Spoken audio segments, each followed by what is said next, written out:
નમસ્કાર મિત્રો, સમયને આધારિત હું 2 મિનિટ વાત કહેવા માંગુ છું તો જરૂરથી સાંભળજો. શું ખરેખર સમય નથી? 12 કલાકની મુસાફરી હવે 4 કલાકમાં પૂર્ણ થાય છે, પણ માણસ કહે છે સમય નથી. 12 લોકોનો પરિવાર આજે 2 લોકોને સુધી સીમિત થઈ ગયો છે, પણ માણસ કહે છે સમય નથી.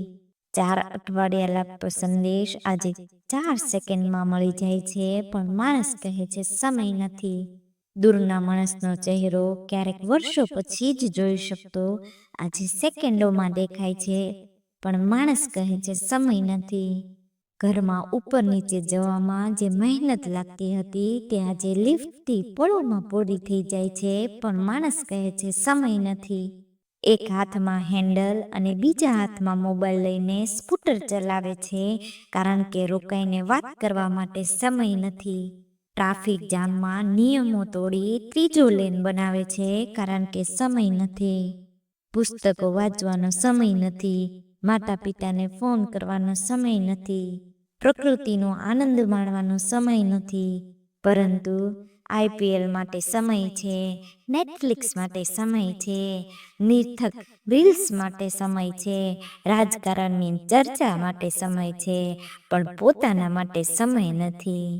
દુનિયા સરળ થઈ ગઈ છે, ગતિ વધી ગઈ છે, ટેકનોલોજી નજીક લાવી ગઈ છે, અંતર અદૃશ્ય થઈ ગયા છે, સગવડો વધી ગઈ છે, તકો વધી ગઈ છે, પણ માણસે સમય નથી કહીને પોતાને જ દૂર કરી દીધો છે.